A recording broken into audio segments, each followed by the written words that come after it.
क्षणभंगुर जीवन की कलिका, कल प्रातः काल खिली न खिली, मलयाचल की शुचि शीतल वायु, सुगंध समेत मिली न मिली। कलिकाल कुठार लिए फिरता, तन नम्र है चोट झिली न झिली। भजले अरिहंत अरी रसना, फिर अंत समय में हिली न हिली।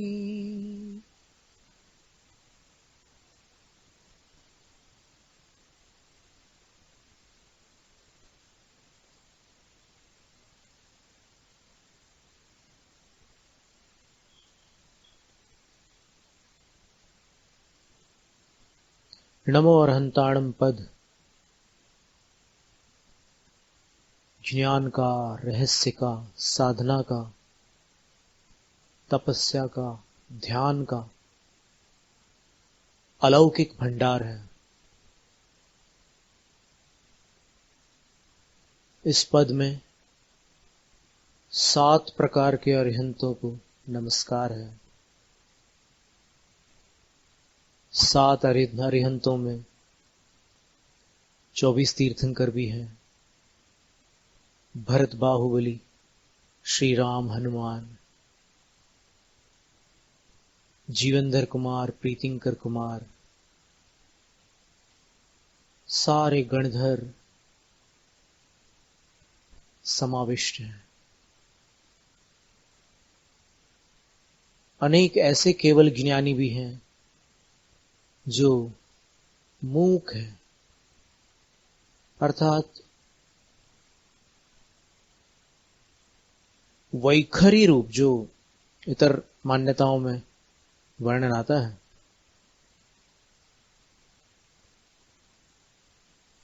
कि वाणी के 4 स्तर होते हैं और उनमें जो अंतिम स्तर है, मुख से निकलने वाले वचन, उसको वैखरी कहते हैं। वो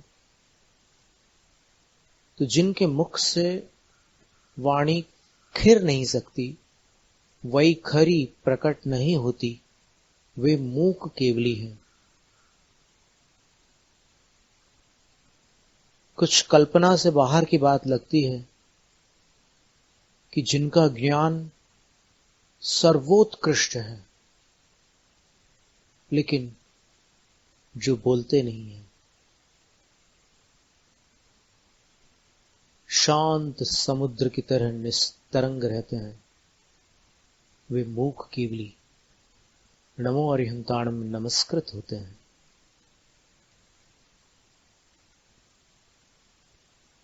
और उपसर्गों को जीतकर जिन्होंने केवल ज्ञान प्राप्त किया है, ऐसे उपसर्ग केवलियों को भी नमो अरिहंताणम में अपन नमस्कार करते हैं। उनमें पार्श्वनाथ स्वामी हैं और अन्य भी अनेकानेक उपसर्ग केवली हैं। फिर कुछ ऐसे केवली हैं, उपसर्ग केवली वो हैं जिन्होंने उपसर्ग में केवल ज्ञान प्राप्त किया, मोक्ष प्राप्त नहीं किया। केवल ज्ञान और मोक्ष के बीच एक कालावधि, उनकी आयु प्रमाण कालावधि अवशिष्ट है, बची है। तो उतने काल तक वो उपदेश करते हैं। ऐसे कई उपसर्ग केवली हैं जो केवल ज्ञान प्राप्त करके उपदेश करते हैं। उनमें प्रधान पार्श्वनाथ तीर्थंकर भगवान थे। उपसर्ग काल में ही केवल ज्ञान प्राप्त करके उन्होंने फिर तीर्थकरत्व में विराजमान होकर, तीर्थंकर पद में स्थित रहकर 70 वर्षों तक लगभग धर्मोपदेश दिया। इसी भरत क्षेत्र के संपूर्ण आर्यखंड में विहार करते हुए सर्वत्र उन्होंने धर्मोपदेश दिया, दिव्य ध्वनि के माध्यम से। उपसर्ग केवली। फिर अंतकृत केवली, अंत यानी सब समाप्त हो जाएगा। अष्टौ कर्मणाम अंतः कृतः यैस्ते अंत कृतः। भयानक दुर्धर उपसर्ग को जीतकर जिन्होंने उतनी ही कालावधि में, उपसर्ग इतना प्रचंड रहा कि उनकी आयु क्षतिग्रस्त हो गई, इतना बड़ा उपसर्ग हुआ उन पर कि उस उपसर्ग में जीवित रहने की संभावना नष्ट हो गई। और ऐसी स्थिति में भी उन्होंने शुद्धोपयोग में लीन रहकर उस उपसर्ग को जीता, और जितनी आयु शेष रह गई थी उतनी अल्पावधि में घाती कर्मों का भी क्षय किया और अघाती कर्मों का भी क्षय कर दिया और मोक्ष चले गए। वे अंतकृत केवली है। प्रत्येक तीर्थंकर के काल में 10-10 होते हैं।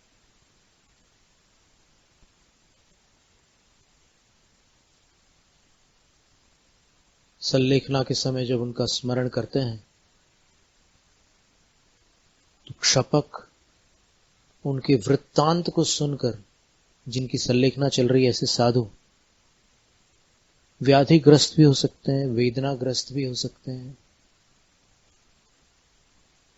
वो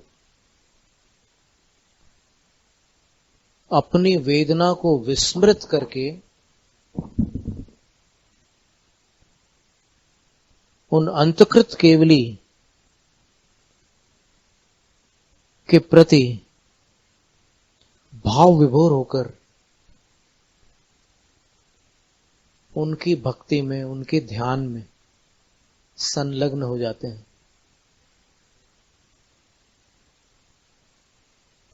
भगवान अरिष्ट नेमी जो 22वें तीर्थंकर थे, अपन सभी तीर्थंकरों के साथ नाथ शब्द लगाते हैं। नाथ शब्द जो है वो आदर सूचक शब्द है। वृषभ नाथ, मूल नाम उनका वृषभ तीर्थंकर था। सभी के नाम मूल तो उतने ही हैं जितने हैं। नाथ अपन आदर पूर्वक जोड़ करके बोलते हैं।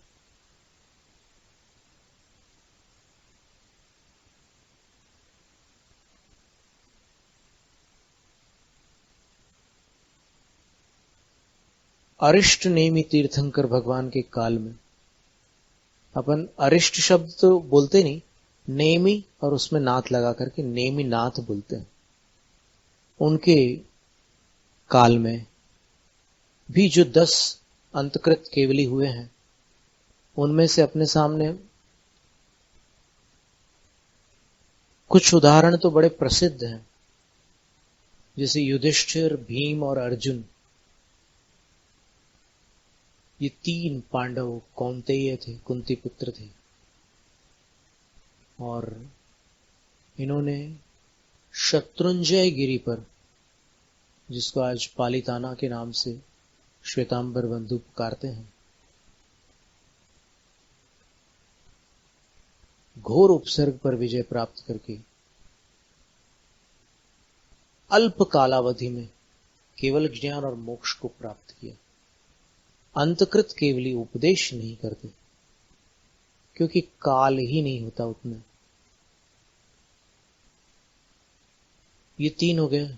फिर एक गजकुमार मुनिराज का नाम भी आता है, जो श्री कृष्ण जी के छोटे भाई थे। उन्होंने भी सोम शर्मा कृत प्रचंड उपसर्ग को जीता। उसने उनके सिर पर आग जला दी थी। आजू बाजू गीली मिट्टी लगा करके अंदर एक जगह बना ली और फिर लकड़ियां भर करके आग लगा दी थी। और जब वो अग्नि प्रज्वलित हुई, धधकने लगी, तब मुनिराज का सिर ऐसे फट गया था, लेकिन उन्होंने सबके प्रति क्षमा भाव धारण करके शरीर के नाश को अपना नाश न मानते हुए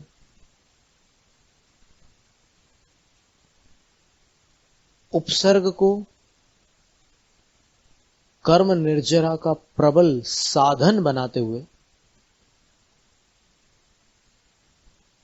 गो पुच्छा का गुणश्रेणी निर्जरा को प्राप्त किया और अंतर मुहूर्त में केवल ज्ञान और मोक्ष को प्राप्त कर लिया। कथाएं थोड़ी अलग अलग आती है गजकुमार मुनि की, पर ये एक कथा हरिवंश पुराण में है। अंतकृत। इसी तरह एक धन्य कुमार नाम के मुनिराज हुए हैं नेमिनाथ भगवान के काल में। नमो अर्हंताणम, नमो अर्हंताणम में अपन उनको भी नमस्कार करते हैं, वो भी अंतकृत हुए हैं।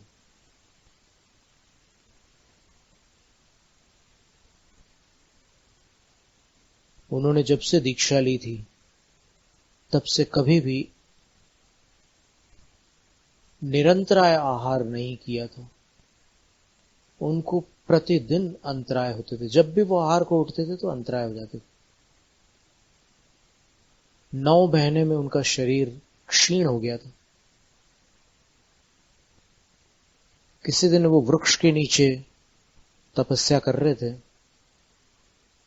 और राजा ब्रह्मदत्त, शिकार व्यसनियों की कथा में राजा ब्रह्मदत्त का नाम आता है, वो वहां से निकले और ऐसे एक दृष्टिपात किया उन पर उसको शिकार की धुन थी तो उनको छोड़ के चला गया, नमस्कार भी नहीं किया, कुछ नहीं किया। और जंगल से जब लौटा एक भी शिकार हाथ नहीं लगा, तो उसने ऐसा कारण कार्य भाव लगा दिया। कई बार ऐसा होता ही है कि कोई अपना काम नहीं बनता तो अपन दोषारोपण किसी और पर करते हैं।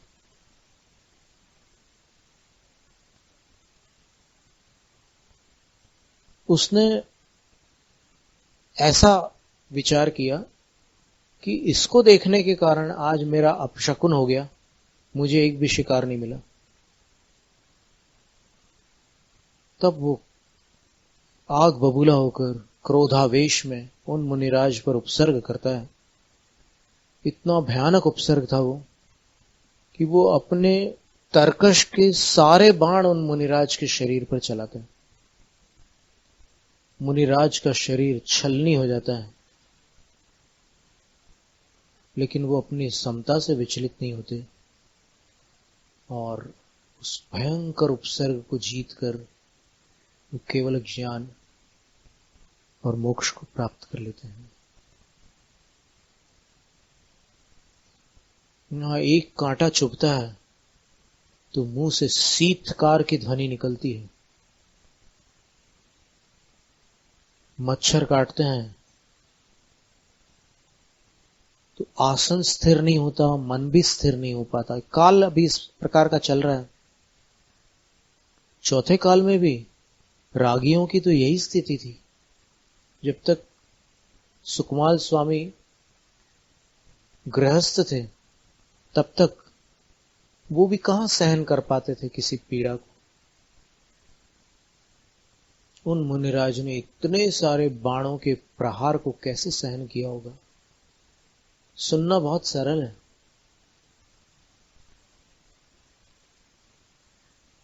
उन्होंने कैसे जीता होगा इसकी अपन कल्पना नहीं कर पाते। आचार्य रविशेन स्वामी ने पद्म पुराण में लिखा है कि चतुर्थ काल के उन मुनिराजों की जो साधना थी उसकी आज पंचम काल में कोई कल्पना नहीं कर सकता। कोई कल्पना नहीं कर सकता। कितनी बड़ी बात है। वो बड़े बड़े साधु, तपस्वी, महान आचार्य क्यों न हो इस काल के, इस काल के कोई भी उस काल के साधुओं की कल्पना नहीं कर सकते।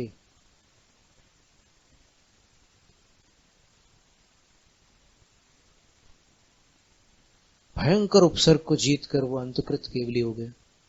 उनको भी अपने नमो अर्हंताणम में नमस्कार करना सीखा है। और कभी वेदना की घड़ियां हो, कभी आकुलता अधिक हो, तो उनका स्मरण करके अपन अपनी आकुलता घटा सकते हैं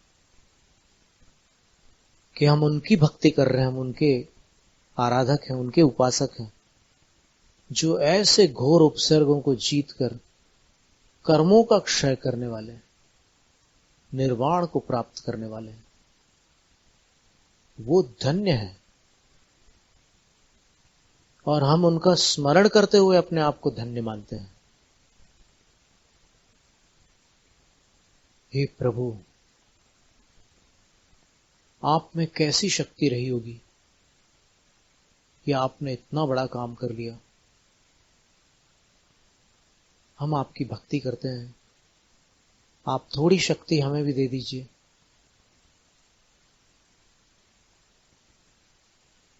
हमारा उद्धार हो जाएगा।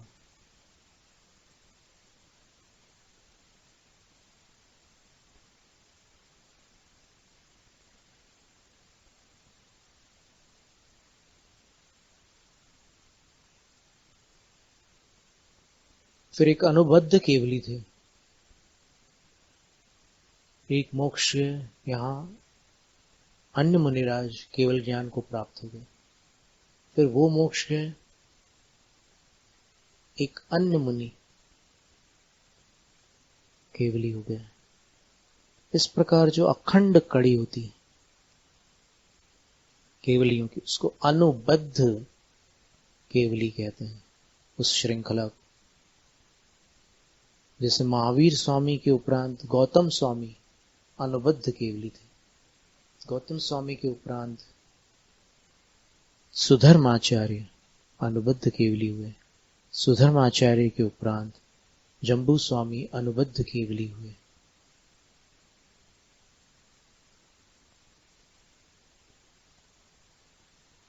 ऐसे अनुबद्ध केवलियों को भी अपने नमो और हिंताणम में नमस्कार करते हैं। और अंतिम है समुद्घात केवली, जिनका वर्णन पूर्व सत्र में था कि जब मोक्ष का समय निकट आ जाता है, आयु पूर्ण होने को होती है, तो अघाती कर्म है, अभी घाती तो नष्ट हो चुके हैं, तो अघाती कर्मों में आयु थोड़ी बची हो, वेदनीय नाम और गोत्र कर्म की अवधि आयु से अधिक हो, कम तो कभी हो ही नहीं सकती, अधिक होती है तो उसको अरहंत भगवान सम करते हैं, आयु के समकक्ष कर देते हैं। एक प्रक्रिया होती है। आचार्य अपराजित सूर्य ने भगवती आराधना की टीका में लिखा है कि जैसे वस्त्र धो लिया, एकदम स्वच्छ हो गया वस्त्र, तो अब पानी निचोड़ा जाता है। पानी निचोड़ दिया, फिर भी वस्त्र में गीलापन रहता है, उसको दूर करने के लिए वस्त्र को ऐसे फैलाकर फटकारा जाता है और सुखाया जाता है,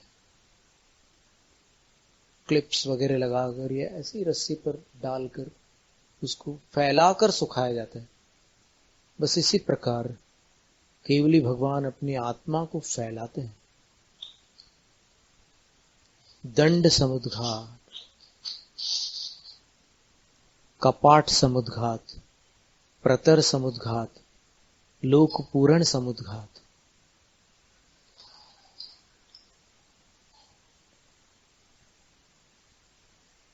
और फिर वापस वो अपने आप को, अपने शरीर प्रमाण कर लेते हैं। इसकी कालावधि 8 समय प्रमाण होती है और उतने में सारा काम हो जाता है। समुद्घात कर लिया, अघाती कर्मों की स्थिति आयु के बराबर हो गई। इसके बाद वो तीसरा शुक्ल ध्यान करते हैं, 13वां गुणस्थान पूरा हो जाता है। फिर चौथा शुक्ल ध्यान करते हैं, 14वां गुणस्थान पूर्ण करते हैं। चौथे शुक्ल ध्यान के अंत के 2 समय जब शेष रह जाते हैं, समय सबसे सूक्ष्म काल खंड को कहते हैं, तो उसमें प्रथम समय में वो यदि तीर्थंकर है तो 72 कर्म प्रकृतियों का क्षय कर डालते, और द्वितीय समय में 13 कर्म प्रकृतियों का और क्षय कर डालते हैं। 72 और 13 85 प्रकृतियों का क्षय कर डालते हैं। 63 तो पहले ही समाप्त कर चुके थे, तो 63 और 85 कितनी हुई?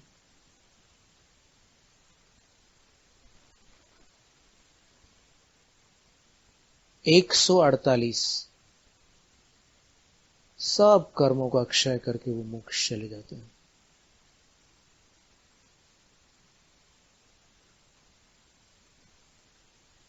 जो मोक्ष चले गए हैं उनका वर्णन द्वितीय पद में होगा, नमो सिद्धाणम। अभी अरहंतों का वर्णन चल रहा है, अरुहंतों का वर्णन चल रहा है। पार्श्वनाथ भगवान के उपसर्ग का वर्णन पूर्व सत्र में चला था कि उपसर्ग के समय, वैसे तो उपसर्ग 7 दिन चला है, तो उपसर्ग निवारण किस प्रकार से हुआ था, ये चर्चा निकली थी। तो स्वयंभू स्तोत्र में अपन ने देखा था कि आचार्य समंतभद्र स्वामी ने लिखा है,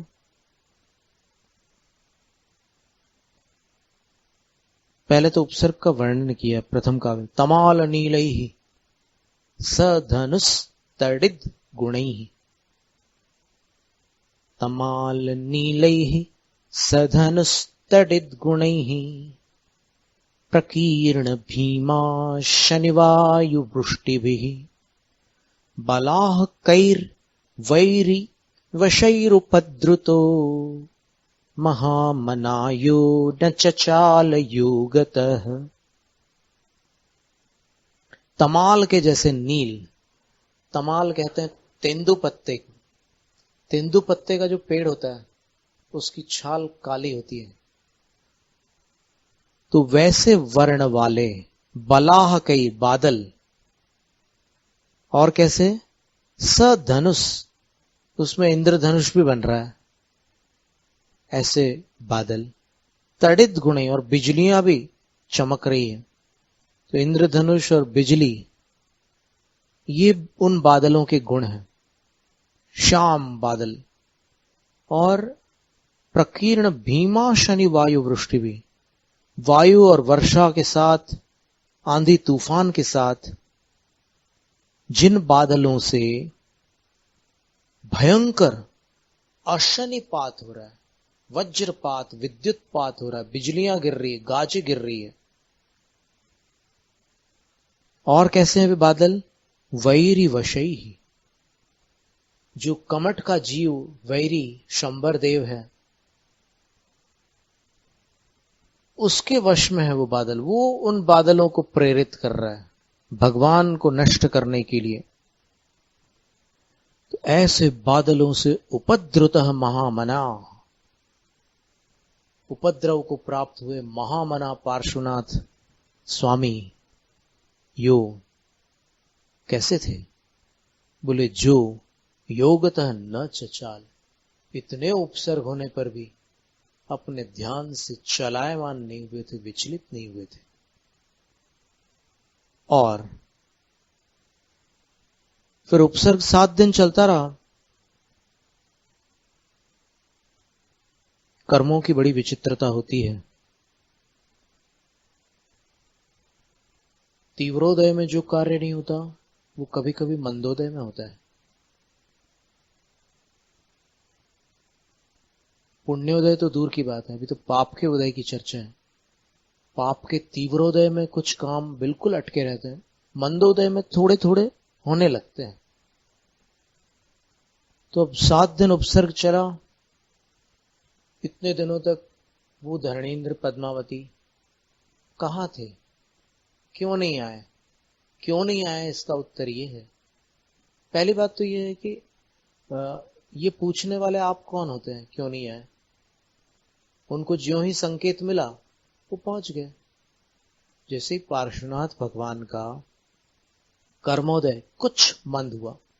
कुछ मंद इसलिए कह रहे हैं क्योंकि अभी उपसर्ग समाप्त नहीं हुआ। उपसर्ग समाप्त नहीं हुआ इसका अर्थ है अभी उदय तो चालू है असाता का, पर कुछ मंद हुआ तो उनका आसन कंपित हो गया, और आसन कंपित होते ही उन्होंने अविलंब अधोलोक से मध्यलोक की ओर प्रस्थान किया। नाग भवनों से निकलकर वो यहां भरत क्षेत्र आ पहुंचे, और आते ही साथ जो वर्णन है अभी उपसर्ग का उसको अपन देखते हैं अलग अलग शास्त्रों से। बहुत सुंदर वर्णन है। उपसर्ग सुंदर नहीं है, वर्णन सुंदर है। बृहत् फणामण्डल मण्डपेनयं स्फुरत् तडित्पिङ्गरचोपसर्गिणम् जुगूहनागो धरणो धराधरम् नागसन्ध्या तडिदं बुधो यथा।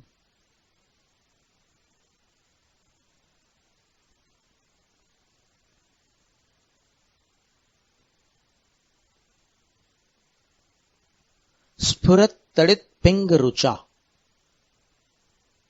प्रकाशमान बिजली की पिंग रुचा अर्थात कुछ पीली किरणों जैसे, बृहत फणा मंडल मंडपेन, विशाल फणा मंडलों के मंडप द्वारा, यम उपसर्गिणम, जिन उपसर्ग को प्राप्त पार्श्वनाथ भगवान को, धरणः नागः जुगूह, धरणेन्द्र नाम का जो नाग कुमार था, ये नाग कुमार देवों की एक जाति है। भवनवासी देवों के अंतर्गत इनकी परिगणना होती है। उन धरणेन्द्र ने उस फणा मंडप से जुगूह, भगवान को पूरी तरह से सुरक्षित कर लिया। जुगूह, गुपू रक्षणे, ये धातु जो है ना ये रक्षा के अर्थ में आती है। और जुगूह लिट लकार का प्रयोग है। उन्होंने सुरक्षित कर लिया भगवान को। कैसे? तो आचार्य महाराज ने उदाहरण दिया, यथा जैसे विराग संध्या तड़िदम्बुधो। विराग संध्या का अर्थ होता है सायंकाल के। तड़िदम्बुधो, बिजली चमकाने वाले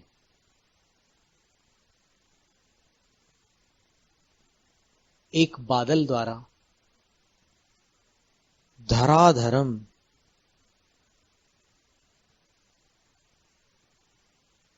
पर्वत घेर लिया जाता है। जैसे शाम के समय घनघोर बादल छा जाए और उनमें बिजली चमकने लग जाए, तो वो बादल जैसे पहाड़ को घेर लेता है, वैसे ही धरणेन्द्र ने अपने फणा मंडल के मंडप द्वारा पार्श्वनाथ भगवान को ऐसे घेर लिया, सुरक्षित कर लिया। तो अब जो भी उपसर्ग हो रहा है उस कमट के देव द्वारा, वो उपसर्ग सीधे पार्श्वनाथ भगवान पर न होकर के फणा पर आ रहा है, भगवान के ऊपर नहीं पड़ रहा। इतना कथन इसमें था। फिर अब दूसरा ग्रंथ अपन देख रहे हैं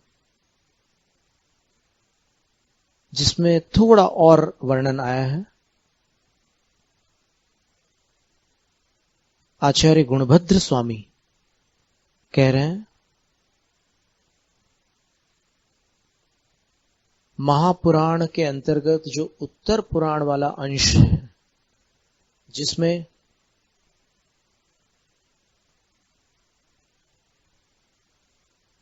तेईस तीर्थंकरों का वर्णन है, उसमें आचार्य गुणभद्र स्वामी उसी उपसर्ग का वर्णन करते हुए कहते हैं,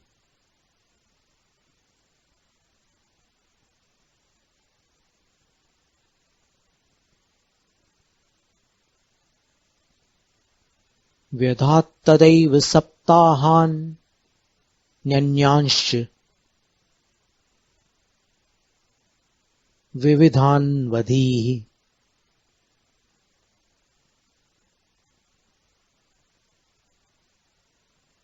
विविधान अक्षर स्पष्ट नहीं आ रहा, अपन उपसर्ग वाला काव्य पढ़ लेते हैं। उपसर्ग निवारण वाला काव्य देख लेते हैं।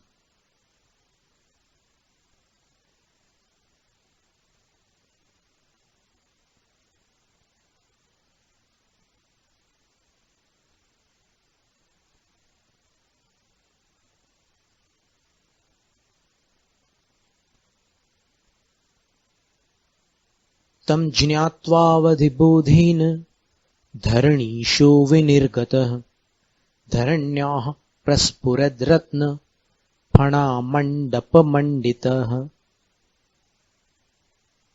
तम ज्ञात्वा, उस उपसर्ग को जानकर। कैसे जाना? अवधिबोधेन, अवधिक ज्ञान से जाना। अवधिक ज्ञान मिथ्या दृष्टियों को नहीं होता। तो इतने मात्र से यह प्रमाणित है कि धरणेन्द्र सम्यक दृष्टि देव थे। ये नियम है कि जन्मतः कोई भी भवनत्रिक के देव सम्यक्त्वी नहीं होते। पर्याप्तक होने के उपरांत सम्यक का योग बनता है तो सम्यक दृष्टि बनते हैं। तो यहां आचार्य कह रहे हैं कि वो सम्यक दृष्टि धरणेन्द्र तम उपसर्ग, उस उपसर्ग को अवधिक ज्ञान से जानकर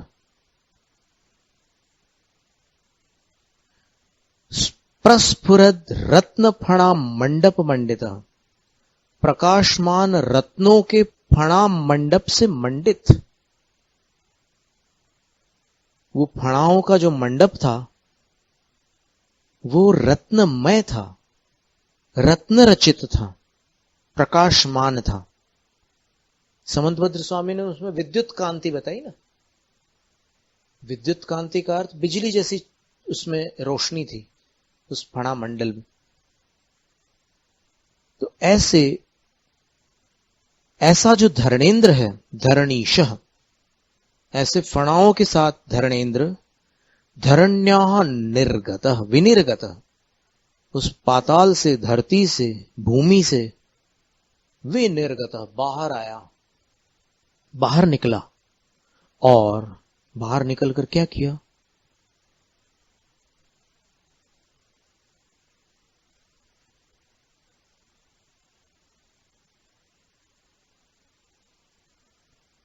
तो दूसरे श्लोक में है, भद्रम तमस्थादावृत्य तत्पत्नी च फणाततेः उपर्युच्चैः समुद्धृत्य स्थिता वज्रातपच्छिदम्। तम भद्रम, उन भद्र पार्श्वनाथ भगवान को, पार्श्वनाथ मुनिराज को। भद्र का अर्थ होता है सभ्य प्रकृति, शालीन,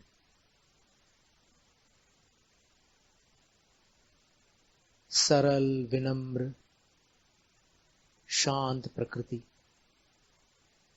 उन पार्श्वनाथ भगवान को आवृत्य अस्थात, फणा मंडल से आवृत करके, घेर करके, अस्थात, वहीं रहे, वहीं धरणेन्द्र वहीं पर स्थित हो गया। अस्थात का अर्थ स्थित हो गया। धरणेन्द्र ने इतना कार्य किया। अब आप देखिएगा कि स्वयंभू स्तोत्र में समंतभद्र स्वामी के वचन और उत्तर पुराण में गुणभद्र आचार्य के वचन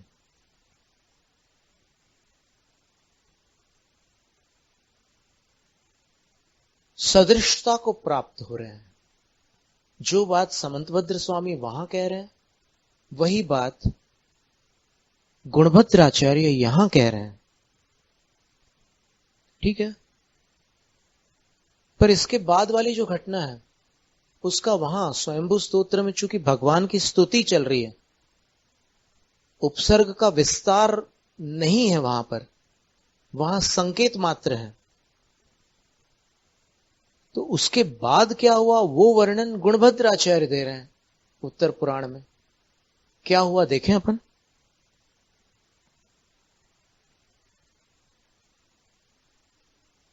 तो ये जो दूसरा काव्य है 129वें काव्य में और 139वें काव्य में और 140वें काव्य में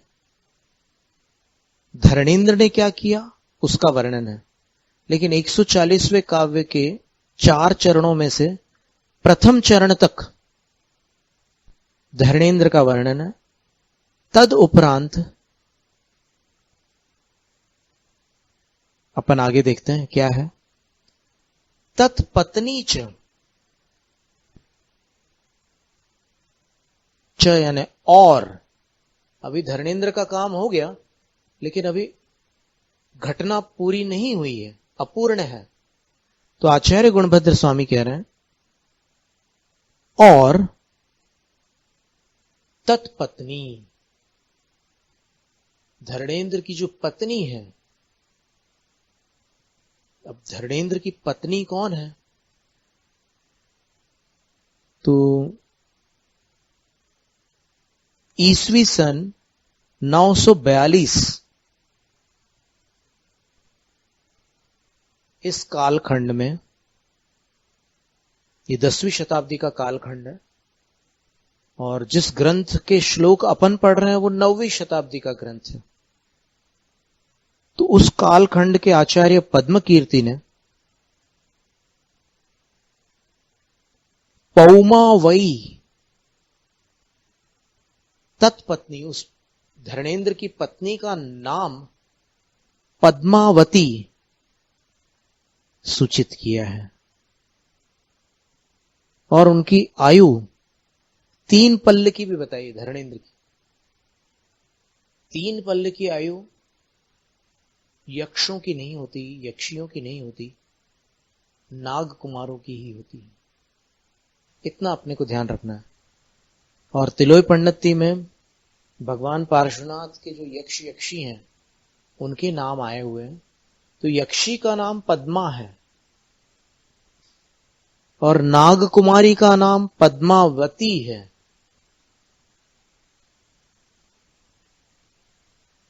अब इसमें अपन देखो वहां पर तिलोय पंडिती में पद्मा यक्षी नाम दिया है।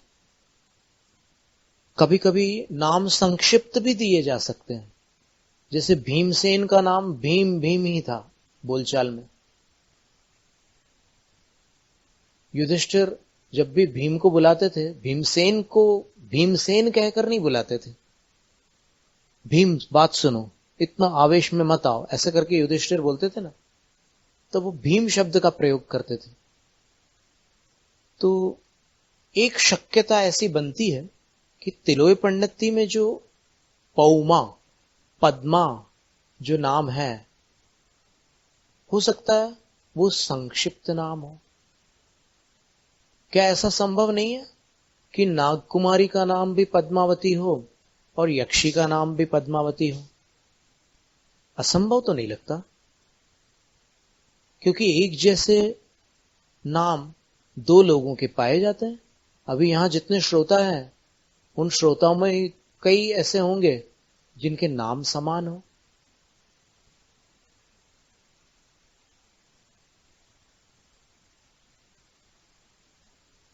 कितने गौरव लोग इसको सुन रहे होंगे।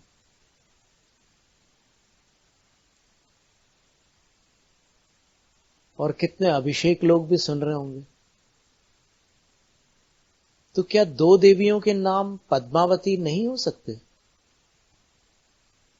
सिद्धांततः उसमें कोई बाधा नहीं आती और न ही व्यावहारिक रूप से कोई बाधा आती।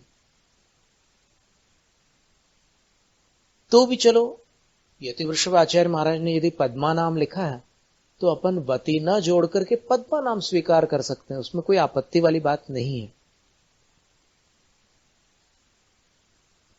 पर ये दोनों भिन्न भिन्न है। वो शासन यक्षी हैं। शासन यक्षी का क्या कार्य होता है? तो यशस तिलक चंपू ग्रंथ में आचार्य सोमदेव सूरी ने लिखा है, ताह शासन आदि रक्षार्थम कल्पिताह परमागमे। परमागम में अर्थात जिनेन्द्र भगवान के वचनों में ताह वे देवियां शासनादि रक्षार्थम कल्पिता, शासन की अधिरक्षा के लिए कल्पित की गई हैं वे देवियां। कल्पित का अर्थ यहां पर व्यवस्थापित की गई है। जैसे अपन भक्तामर के 36वें काव्य में पढ़ते हैं ना, पद्मानि तत्र विबुधा परिकल्पयन्ति। वहां पर ऐसा अर्थ नहीं लेना जो हिंदी में अपन कल्पित शब्द का अर्थ हिंदी में अलग है।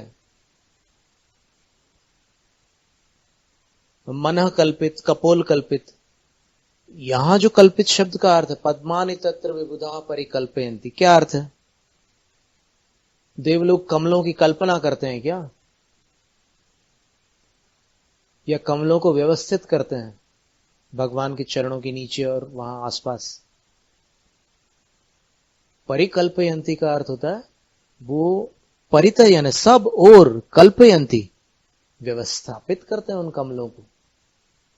इसी तरह कल्पिता परमागमे, परमागम में उन शासन देवताओं को शासन की अधिरक्षा के लिए व्यवस्थित किया गया है, ऐसा अर्थ है उसका।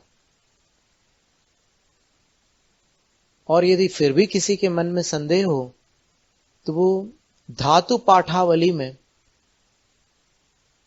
इस धातु को देख ले। क्लृप्त धातु होता है, उससे ये रूप बनते हैं।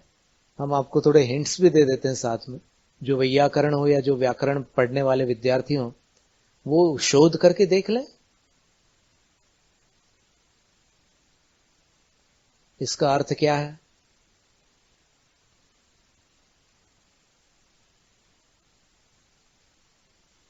तो ये शासन के अधिरक्षक हैं।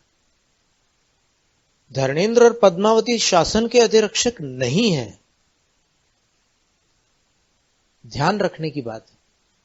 शासन के अधिरक्षक कौन है? तिरोय पंडिती के अनुसार मातंग यक्ष और पद्मा यक्षी, ये शासन के अधिरक्षक हैं। और शासन के अधिरक्षक का अर्थ होता है शासन की अधिरक्षा। अधिरक्षा का अर्थ होता है दोनों प्रकार से रक्षा करने वाले, धर्मात्माओं की भी रक्षा करने वाले और आगम की भी रक्षा करने वाले,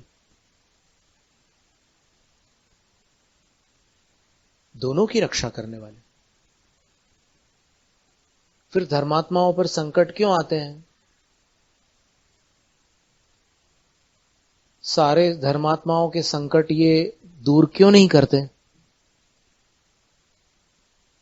तो इसका समाधान सरल है कि जब पार्श्वनाथ भगवान पर 6 दिन तक तो उपसर्ग निराबाध चलता रहा, उपसर्ग करने वाले को किसी ने रोका ही नहीं, 7वें दिन जाकर के उनका उपसर्ग टला, तो फिर वो तो तीर्थंकर थे। सामान्य मनुष्यों का क्या हाल होगा? यदि वैसे तीव्र कर्म उदय में आ जाए तो फिर कौन क्या कर सकता है? और पार्श्वनाथ भगवान के साथ तो ऐसा हुआ था कि पार्श्वनाथ भगवान ने करुणावश उन प्राणियों का उपकार किया था। तो उस उपकार का स्मरण करते हुए, कृतज्ञता गुण को प्रकट करते हुए उन्होंने आकर के भगवान के उपसर्ग का निवारण किया था, रक्षा की थी। जुगूह, समंतभद्र स्वामी ने जिस शब्द का प्रयोग किया है उस शब्द में धातु जो है वो रक्षावाचक धातु है। यानी धर्मेंद्र ने पार्श्वनाथ भगवान की रक्षा की।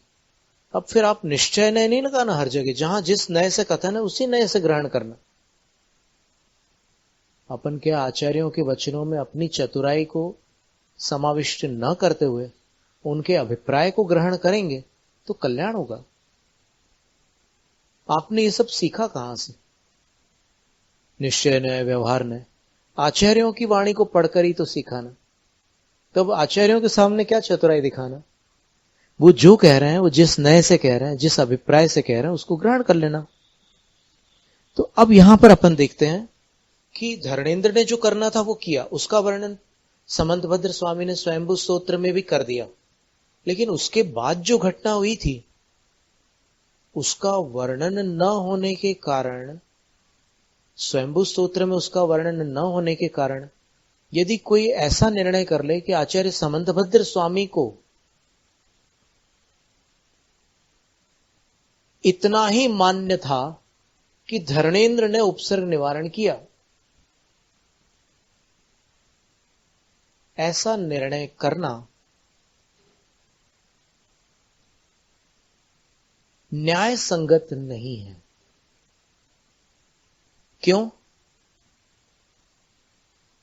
क्योंकि यदि ऐसा निर्णय किया जाता है तो एक समस्या यह आती है कि गुणभद्र आचार्य महाराज और समंतभद्र आचार्य महाराज, इन दोनों में मतभेद सिद्ध होता है। समंतभद्र आचार्य केवल धर्मेंद्र द्वारा उपसर्ग निवारण को मान्य करते हैं और गुणभद्र आचार्य धर्मेंद्र और तत्पत्नी दो के द्वारा उपसर्ग निवारण को मान्य करते हैं। ऐसा निर्णय निकलता है। पर ऐसा निर्णय अपन कैसे निकाल सकते हैं? क्या गुणभद्र आचार्य मूल संघ के आचार्य नहीं थे? समंतभद्र आचार्य तो मूल संघ के आचार्य थे। वीरसेन आचार्य मूल संघ के आचार्य थे। उनके शिष्य जिनसेन आचार्य मूल संघ के आचार्य थे। तो क्या उनके शिष्य गुणभद्र आचार्य मूल संघ के आचार्य नहीं थे? उनने एक अपना नया मत स्थापित किया था कि? कदापि नहीं, क्वचित अपि नहीं, कथनचित अपि नहीं। ऐसा हो ही नहीं सकता। दिगंबर आचार्यों की गौरवशाली श्रुत परंपरा के ये सारे आचार्य महान आचार्य थे, शीर्षस्थ आचार्य थे। इनके विषय में ऐसी कल्पना करना विनय का तो उल्लंघन है ही, साथ ही सम्यक दर्शन की सीमा रेखा का भी उल्लंघन है। इसलिए संदेह रहित मन से गुणभद्र आचार्य के वचन को प्रामाणिक मानते हुए काल को प्रामाणिकता का आधार न्याय ग्रंथों में नहीं माना गया है। इसलिए जो कहते हैं कि समंतभद्र आचार्य प्राचीन थे इसलिए उनके कथन प्रामाणिक है, गुणभद्र आचार्य उत्तरवर्ती थे इसलिए उनके कथन को अपन उतना प्रामाणिक नहीं मान सकते जितना समंतभद्र आचार्य के वचन को मानते हैं। प्रामाणिकता का मापदंड काल नहीं है। चौथे काल में भी मिथ्या मत थे, तो चौथा काल तो पंचम काल से पहले का काल है, तो उसको प्रामाणिक मान लेंगे क्या? ऐसा संभव नहीं है। प्रामाणिकता के अलग मापदंड होते हैं। सत्य और असत्य की परीक्षा न्याय ग्रंथों से होती है। आज से 400 वर्ष उपरांत कोई आचार्य एक ग्रंथ रचना करेंगे, मान लो करेंगे, तो क्या उस ग्रंथ रचना को अप्रामाणिक मान लेंगे अपन? जो पूर्वाचार्यों की श्रुत परंपरा का उल्लंघन न करके ग्रंथ रचना हुई है, वो आज से सैकड़ों वर्ष उपरांत भी क्यों न हो, वह ग्रंथ जिनवाणी की श्रेणी में परम श्रद्धा के साथ वंदनीय, नमस्करणीय, पूजनीय माना जाएगा, प्रामाणिक माना जाएगा। इसलिए गुणभद्राचार्य महाराज के वचनों का अपन अनादर करके अपना और दूसरों का अहित नहीं कर सकते। तो अब आप सुनने के लिए तैयार हैं? कि धरणेंद्र की पत्नी ने क्या किया था? श्रद्धा पूर्वक सुनो तो हम सुनाते हैं। अगर किसी के अंदर संदेह हो तो अभी आप प्रश्न पूछ लो हमसे, हम आपको समय देते हैं।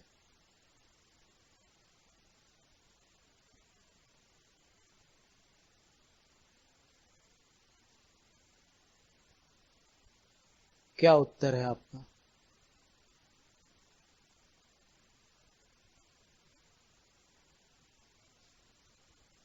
आप तैयार हैं सुनने के लिए, हां या ना?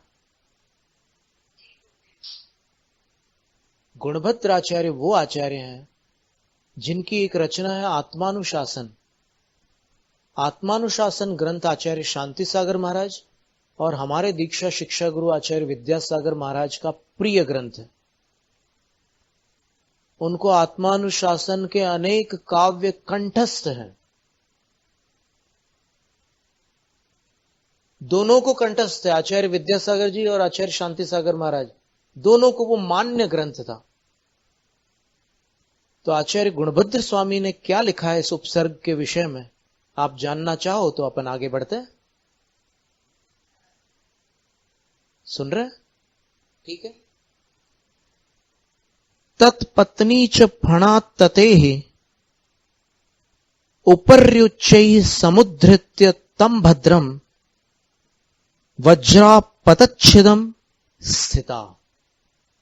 संस्कृत शब्द है, घबराने की बात नहीं है। एक एक शब्द का क्रमशः अपन अर्थ निकालते हैं।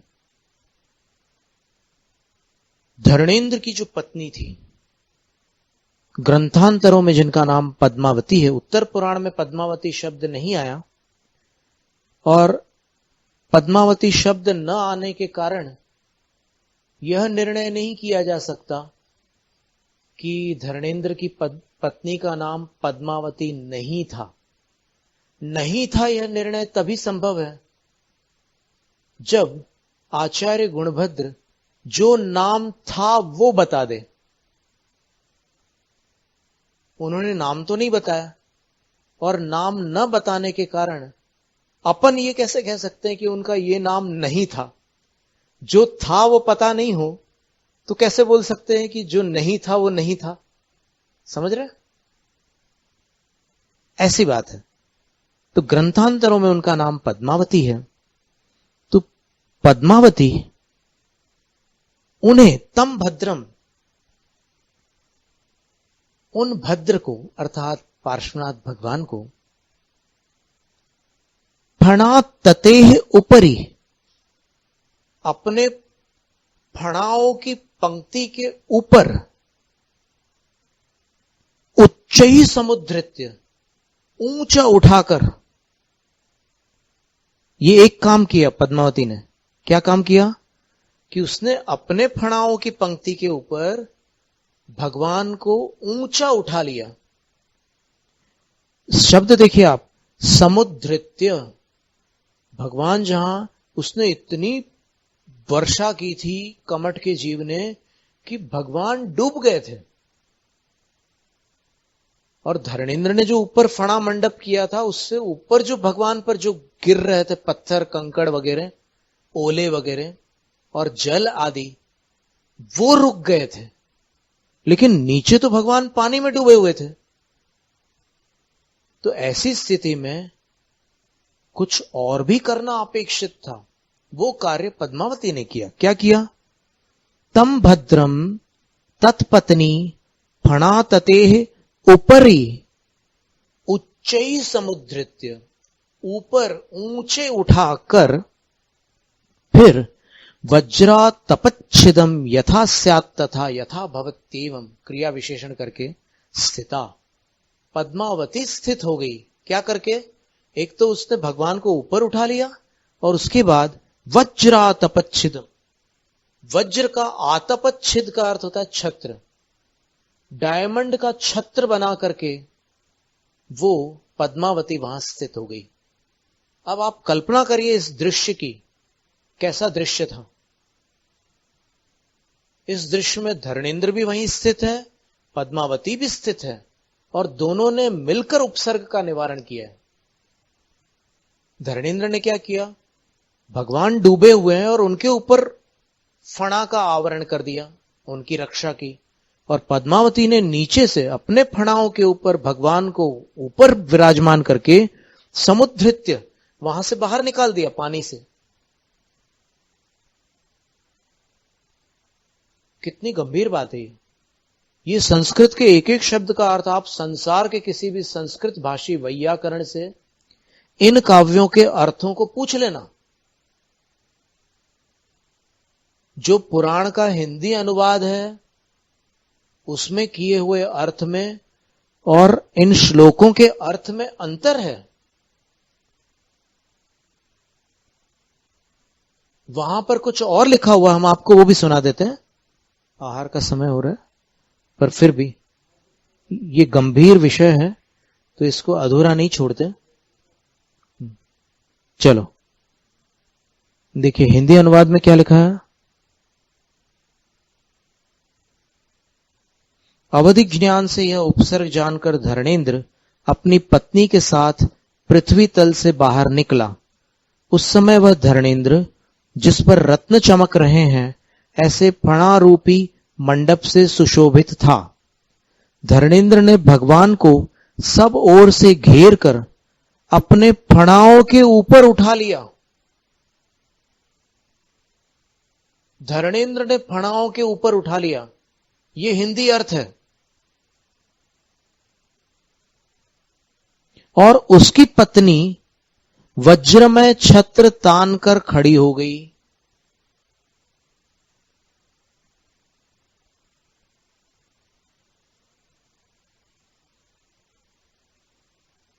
अपन एक काम कर सकते हैं कि इन दो काव्यों का अर्थ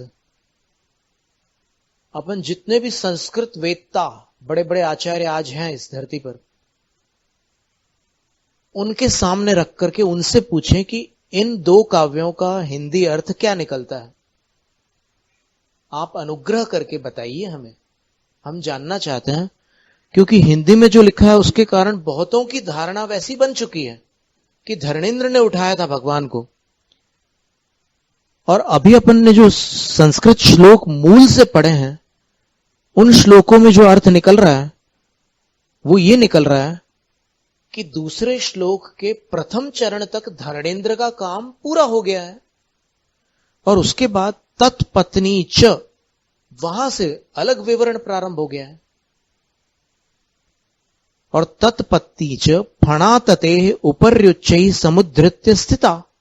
कितना सीधा साधा अर्थ है कि धरणेंद्र की पत्नी ने अपने फणा की तति का अर्थ होता पंक्ति, अपने फणाओं की पंक्ति पर, फणाओं की पंक्ति के ऊपर ही, षष्ठी का बहुवचन है, एक वचन है, उच्चै समुद्रित्य ऊंचा उठाकर वज्रा तपच्छिदम स्थिता। अपन ऐसा उल्टा सीधा अन्वय कैसे कर सकते हैं, बिल्कुल सीधा स्पष्ट अर्थ निकल रहा है। फिर भी हम आपको समय देते हैं, आप सब विद्वानों से पूछ लीजिए, सब आचार्यों से पूछ लीजिए कि इस काव्य का अर्थ क्या निकलता है।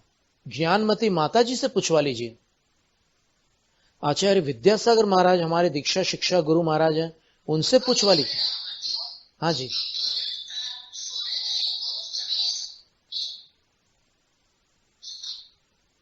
आवाज कट रही है।